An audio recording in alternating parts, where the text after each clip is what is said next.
In the year that King Uzziah died, I saw the Lord sitting upon a throne, high and lifted up, and his train filled the temple. Above him stood the seraphim. Each had 6 wings. With 2 he covered his face, and with 2 he covered his feet, and with 2 he flew.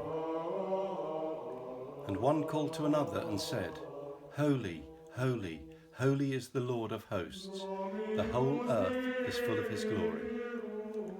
And the foundations of the thresholds shook at the voice of him who called, and the house was filled with smoke.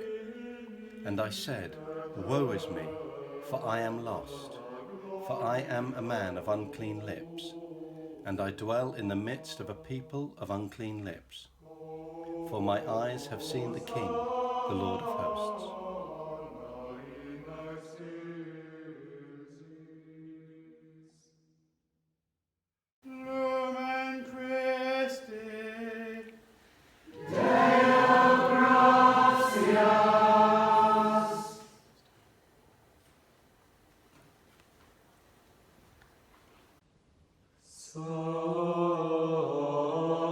We in the lay community of St. Benedict have just celebrated at Cefn Lea, which is a retreat centre in the middle of Wales.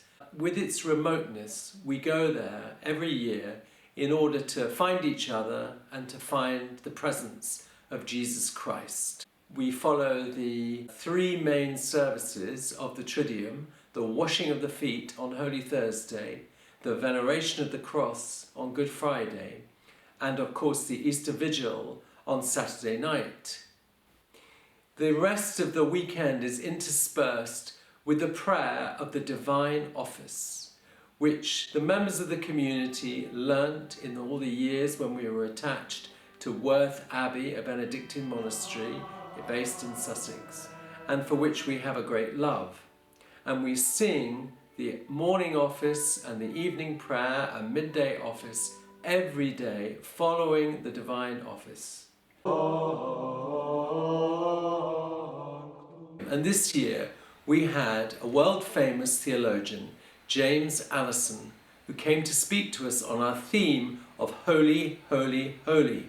Now we're not approaching the Holy of Holies, we're in it, we're of it.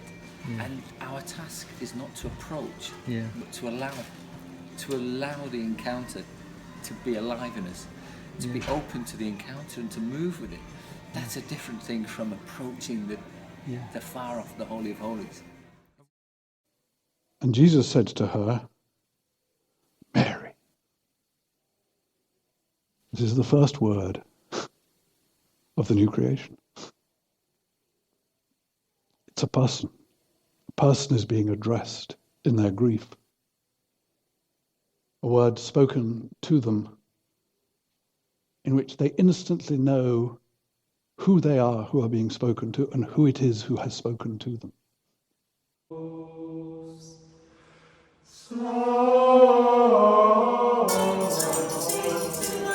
One of the real joys in our community is our young people. They have grown up in the lay community of St. Benedict and have a very strong faith which has been nourished for many years by coming to community events as well as going to their own parishes. There were points where I thought, I've been here 17 years, why has no one said this before? Because it's when it's so complicated, but it slots into place, and at the end it's so blindingly obvious, and that's the amazing thing about it. And I think that it was really useful to me to sort of learn about the basic context of the Bible and Scripture, and it sort of brought it a lot more to life than it was before. I sort of can see where it's coming from now. So I found it really enlightening seeing the Scripture in much more detail, because I've only ever seen it in either a mass setting or in Lectio Divina, where we've not had time to consider the deep meaning of things and link it to other parts of the Bible. So he really drew out everything from the piece of Scripture, even though some of them were really short, and flipped the whole Bible upside down in places. And what I really liked about James's talk was how he incorporated the theme into the direct scripture. So I'd never seen holy, holy, holy in the Isaiah scripture before, and I've never seen, turns out that's where the holy acclamation comes from in the Eucharistic prayer. I've never actually seen that where the comes from in the reading, so that was really fascinating to actually find out where it comes from. We didn't have enough pieces of paper between us, so I asked my sister to look at it, and I saw it immediately and I was like, oh, I know that reading, I'll be fine. Within 5 minutes I was like reaching for the piece of paper because I was wanting to find the exact words of everything that he was saying, and you had to follow it carefully. And have you ever studied scriptures before? Yeah, at school, so I've done a bit in RE and then in philosophy, but never to that deep an extent where it was almost life-changing, almost in the way that the realisation of what was actually meant by the text. Does it give you, certainly gave me, does it give you a sort of appetite to want to know more? Oh, definitely. I definitely want to go back and find more scripture and then search for the meaning in that. Yeah. Definitely. Yeah. I'd love to spend a week with James and just go through the whole lot. Yeah. And have him fit all the pieces together. And then looking into the scripture, how he just took small phrases and then analysed each one, and just made you think what that particular bit meant. Really improved, I think, my understanding of the Old Testament and how the prophecies worked. Throughout his descriptions of all the clouds and the seraphim, I had really clear visions, images in my head of what that would look like, which I don't get from just reading the text. No matter how many times I read it, the words are the same. But to have the words explained and linked together between the passages, that elucidated everything. Yeah. A little while later, got this request from Chris to see whether I would be willing to consider being a non-Catholic chaplain for the Easter weekend. And how did you feel when you got that request? Well, I thought, okay, I'll give it a go, but I had no idea what it'd be like, and I thought... And I went down to help for the weekend, and it turned out to be worth having. It so reminded me of my Jewish upbringing, where I had decided, like so many other 13-year-olds, after my bar mitzvah, that this was not for me. And by the time I was 18, I decided that maybe there was a God after all. Over the years, I've made no secret of my not being a Christian. Although I admire Yeshua, Jesus, and I think if we followed his teachings, the world would be a better place, I cannot accept him as the Messiah. And nevertheless, I have been accepted by the community as an individual of worth. And obviously then we began this aspect of the worship called the Veneration of the Cross, which I'd never taken part in before. And Ian had explained to me what you do, which is fine as a practical matter. This is what you do. But of course, it's very different when you go and do it in the midst of the worship with all the people there. And you go up to the cross, and the words that came into my head as I was kneeling there were this I've used them before in a prayer, and that through the wood you call us, through the wood you call us.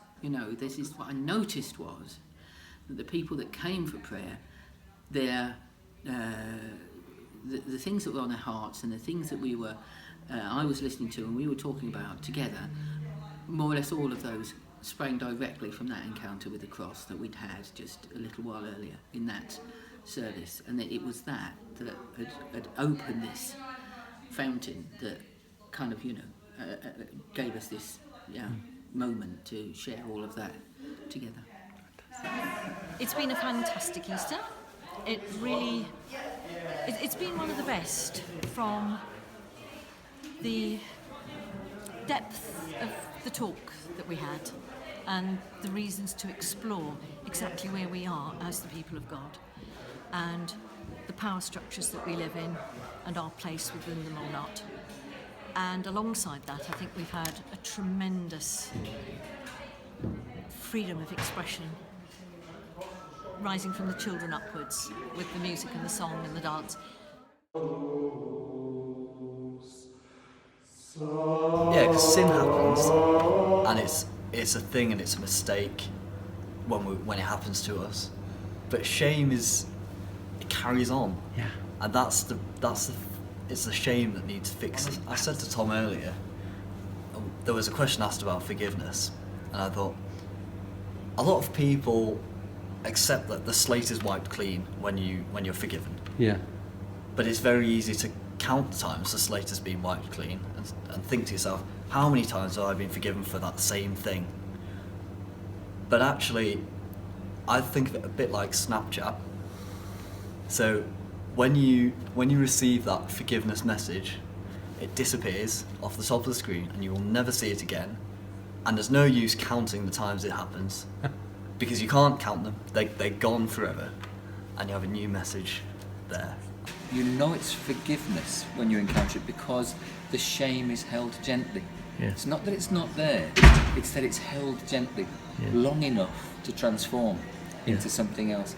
And that the forgiveness is not something that is a result of the contrition or even the awareness of the sin or the wrong.